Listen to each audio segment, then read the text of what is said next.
All right, for this next warm up, we're gonna go ahead and practice doing some kind of vegetation. So this could be a tree or a bush or any combination of different things, any sort of plant type things you might need for your landscape. Now, using the slides that are just in front of you, we're going to just practice really quickly drawing a tree type thing together. And so trees are actually one of my favorite things to draw, and this is not really a lesson necessarily on how to draw a tree, but it is just kind of a reminder of one way that you could do this for your project. Now, not everybody is going to have trees within their landscape. So some people may have a desert landscape, some people may have beach landscape, it just depends. So really quickly, reminder, so trees are always wider at the base, okay, down here at the bottom, and they tend to get narrower as they go up, and I'm talking about the trunk and the branches and things like that. So I've drawn two lines here that kind of start a little bit wider at the bottom and then come gradually in, okay? For our trees, we want to make them not what you would call the cotton candy trees necessarily. Cotton candy tree kind of looks like this, okay? Very simplistic, maybe even too much so for these drawings. We want to take our drawing of vegetation beyond that. So making it look a smidge more realistic rather than just sort of a symbol that lacks detail, all right? So at this point, branches start to branch off from the main trunk. Okay, so typically at some point in the tree, it will begin to start branching off. So I'm going to create an arrow V here, okay, and then bring up the verticals on either side, gradually making this part narrower. Okay, I'm going to draw two more. So right in the center section of each of my my split tree trunk here. And I'm going to bring up the branches on either side. Now, you as the artist can control which direction these branches go. Okay, so if I want mine to come out this way, I can totally make it as long as I want to. I can even add more. So I could even add a branch off of this side if I wanted to.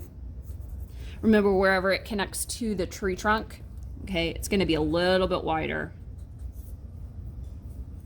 Right? Then what I'm going to do is create what I call a series of raggedy cloud shapes, okay? And so rather than the cotton candy sort of loop-de-loop here, I'm going to create sort of a ragged cloud shape for my clusters of leaves. Oftentimes, these raggedy cloud shapes go in front of the branches.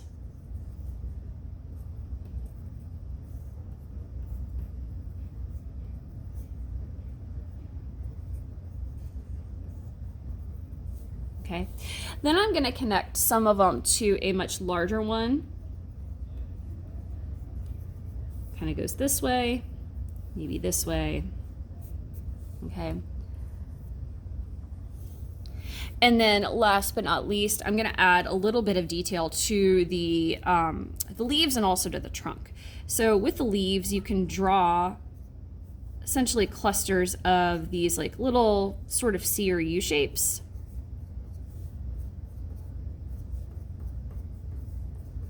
And if this is not working out for you, that's okay. You can stop there. Okay. And then last but not least, I'm going to add some vertical lines in my tree trunk for bark lines. Okay, so think of it as these vertical squiggles. Some trees have more like thicker bark than others, so the lines are a little bit more visible.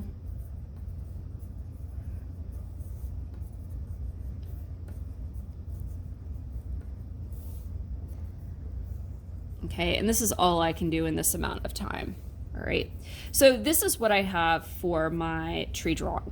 Okay, you don't have to necessarily make yours like mine, but just keep in mind, base is a little bit wider.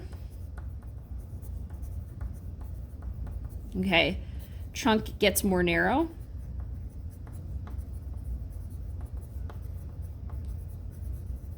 Okay, branches get smaller as they go upward.